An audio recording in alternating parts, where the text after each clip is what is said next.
नए वीडियो देखने के लिए हमारी चैनल साधक परिवार को सब्सक्राइब कीजिए और बेल आइकॉन दबाना ना भूलें। नशा तो मैं जब 10वीं में पढ़ता था तब से करता था। पहले दारू भी पीता था, गर्द भी पीता था, सारे व्यसन मेरे अंदर थे। बापूजी ने दीक्षा दिया उस दिन। बापूजी बोले कि जिनको नशा छोड़नी है सब वो हाथ ऊपर करें, तो मैंने मेरा दोनों हाथ ऊपर किया। बृहन मुंबई महानगर पालिका में शिक्षक था। पे आरोप लगाने वाले क्या जाने बापूजी क्या। दाग जितने संत हैं सबके ऊपर इस समाज ने लगाया। तो समाज ये जो अच्छा काम करते हैं उनके पीछे समाज ये उंगली करता है। श्रद्धा में हमारे कोई कमी नहीं है, न कभी होगी। बापूजी हमारे भगवान। 11,000 वोल्टेज की सप्लाई हमारे यहाँ है और उस पर लड़के ने पकड़ जैसे ही लगाया से चिपक गया और पूरा लटक गया। मैं सो रहा हूँ, मुझे बार बार बापूजी की आवाज आ रही है, सो मत, दौड़ उठ, लड़के को करंट मारा है, बचा उसको। दरवाजे के सामने बरामदे में खड़ा हुआ देख रहा हूँ। 20-22 मीटर का जो बिजली का पोल होता है उस पे लड़का हमारा लटका हुआ है। चमत्कार ही है जो ये लड़का बच गया है, नहीं तो 11,000 वोल्टेज की सप्लाई पे 1 सेकंड 2 सेकंड में कोई भी पूरा उसका ब्लड सूख जाता है और राख होकर के नीचे गिर जाता है। मीडिया वाले इसको क्या जाने कि बापूजी ने हमारे बच्चे को कैसे बचाया। बापूजी की कृपा मैं पग पग पे महसूस कर रहा हूँ। पीएम मोदी जी को जल्दी से जल्दी बापूजी को बाइज्जत रिहा करना चाहिए।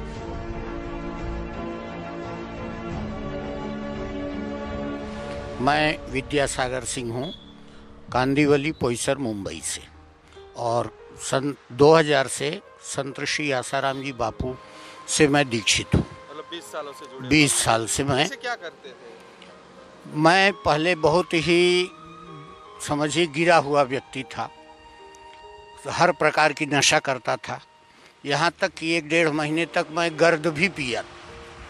लेकिन जिस दिन बापूजी ने दीक्षा दिया उस दिन बापूजी बोले कि जिनको नशा छोड़नी है सब वो हाथ ऊपर करें, तो मैंने मेरा दोनों हाथ ऊपर किया। बापूजी शंख बजाए और उन्होंने कहा कि आज से सब नशा सबकी गई। और तब से आज तक मैं काफ़ी चाय, ठंडा, बेकरी का बना सामान, आइसक्रीम ये सब नहीं खाता। बाकी नशा की तो बात छोड़िए। पहले दारू भी पीता था, गर्द भी पीता था, सारे व्यसन मेरे अंदर थे, सारे छूट गए। ऐसे क्या नौकरी क्या करते थे? मैं महानगर पालिका, बृहन मुंबई महानगर पालिका में शिक्षक था।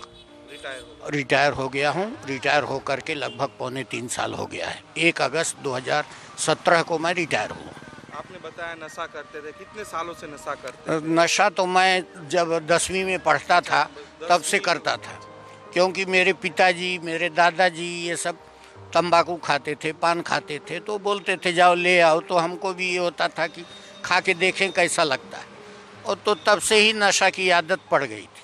लेकिन परिवार वाले बोलते हैं, रिश्तेदार वाले बोलते हैं कि नशा छोड़ दो, आदमी नशा नहीं छोड़ता है। तो आपने बताया केवल बापू के दर्शन मात्र से और बापू ने बोला नशा छोड़ दो और शंख बजाया और नशा अपने आप छूट गया। अपने आप सब छूट गया। मैं तो मांस मछली भी खाता था, वो भी छूट गया। दीक्षा लेने के दिन मैं बना करके सोचा था कि खाऊंगा लौट करके, और इतनी घृणा हो गई कि उससे हमको बदबू आने लगी। मतलब दीक्षा जब लेने जा रहे थे उस दिन हाँ, और लौट के आए तो खाने के लिए जब सोचा तो उससे हमको बदबू, जैसे सड़ा हुआ मांस बहुत दिनों का हो बदबू करता है, ऐसा आने लगा। और फिर घृणा हो गई। फिर कभी मन में भी नहीं आया कि कोई व्यसन करूं, ये सब उल्टा सीधा खाऊं, कभी नहीं। आपने बताया 2000 मतलब 20 साल हो गए करीबन बापू से जुड़े हुए। बापू पे आरोप लग रहे हैं, बापू तो जेल के अंदर बंद है। बापू पे आरोप लगाने वाले क्या जाने बापूजी क्या। बापूजी तो वो हमारे सद्गुरु हैं कि उनके संकल्प मात्र से वो जब चाहे बाहर आ सकते हैं। मीडिया क्या उनको अंदर करेगी, ये जेल प्रशासन क्या अंदर करेगी। उनका संकल्प है, वो जो सिद्ध करना चाहते हैं, जब वो सिद्ध कर लेंगे तो अपने आप बाहर आ जाएंगे। मीडिया मतलब कुछ नहीं। भारत की मीडिया तो सब बिकाऊ है। लेकिन एक तो दाग तो लग गया कि आजीवन कारावास की दाग तो चंद्रमा पे है। दाग जितने संत हैं सबके ऊपर इस समाज ने लगाया। कोई संत चाहे वो किसी भी धर्म का हो, मैं तो नहीं समझता हूँ कि वो बिना दाग का रहा है। तो समाज ये जो अच्छा काम करते हैं उनके पीछे समाज ये उंगली करता है। कौन दाग लगाएगा, कौन फंसाएगा बापू पे? बापू जी को फंसाने वाली ईसाई मिशनरीज हैं और ऐसी कंपनियां जिनके प्रोडक्ट उनकी वजह से बिकना कम हो गए। जैसे मैं चाय नहीं पीता, कॉफ़ी नहीं पीता, दारू नहीं पीता, तो चाय बनाने वाली कंपनी, कॉफ़ी बनाने वाली कंपनी, दारू बनाने वाली कंपनी, मटन जहाँ से आता है उसकी कंपनी, मछली की कंपनी, आइसक्रीम, चॉकलेट, जो नहीं खाता हूँ। मेरे जैसे अगर मैं समझता हूँ 5 करोड़ भी अगर शिष्य हैं उनके, तो जोड़ डालिए कैलकुलेशन करके कितना इन कंपनी वालों का नुकसान हुआ है। तो बापूजी के पीछे अगर 1000-2000 करोड़ वो लोग खर्च भी कर दें तो कोई आश्चर्य की बात नहीं, क्योंकि उनका नुकसान होता है। मतलब श्रद्धा में कोई कमी? श्रद्धा में हमारे कोई कमी नहीं है, न कभी होगी। बापूजी हमारे भगवान। मतलब आरोपों में कोई सच्चाई? आरोपों में कोई सच्चाई नहीं। मैं तो पग पग पे बापूजी के द्वारा सहायता करने का गुरु कृपा ही केवलम शिष्यस्य परम मंगलम। बापूजी की कृपा मैं पग पग पे महसूस कर रहा हूँ। सन 2009 में मेरे बड़े लड़के की शादी थी। 28 मई का दिन था, अच्छी तरह याद है। रात भर हम लोग 27 मई की रात जगे हुए थे। घर पे आए दोपहर को, लड़की की विदाई बहू की होके आ गई थी वो, और हम सब सो रहे थे। दोपहर का समय था।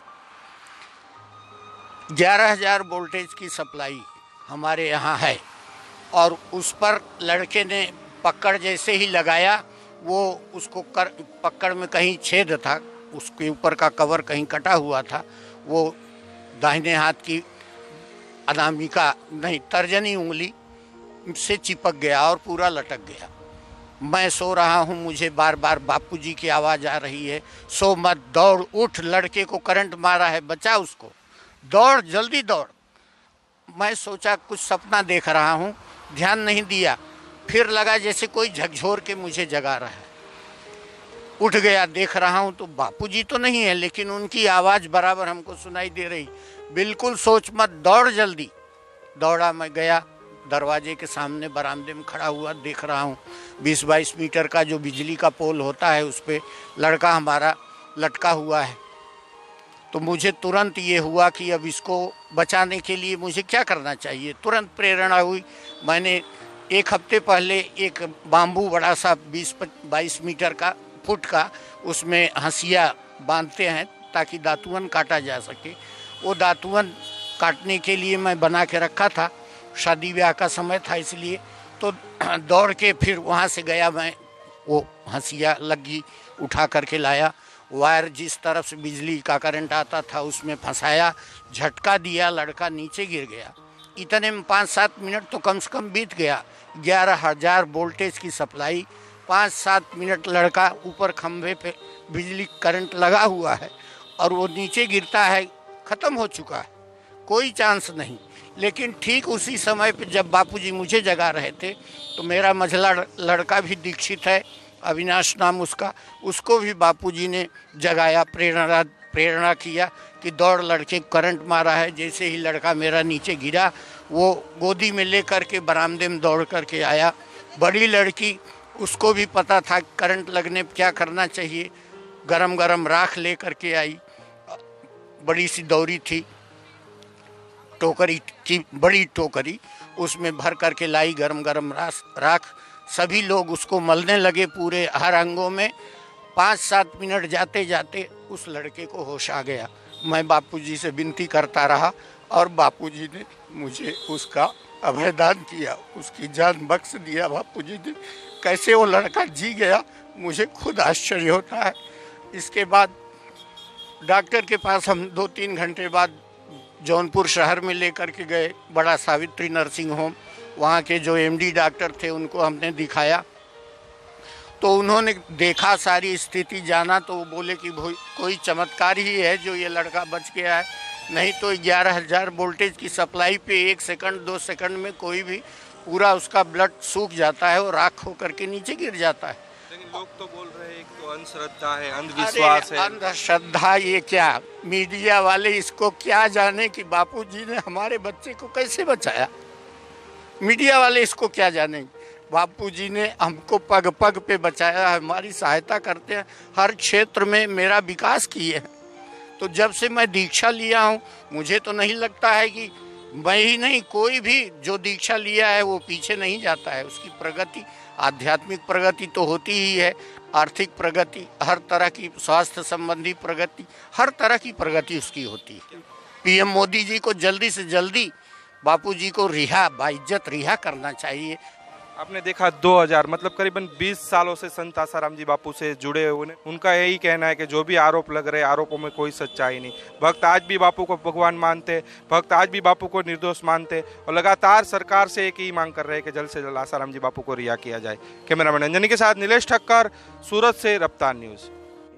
हमारे चैनल को सब्सक्राइब करें, उसके लिए सब्सक्राइब बटन दबाएं। नए वीडियोज का नोटिफिकेशन पाने के लिए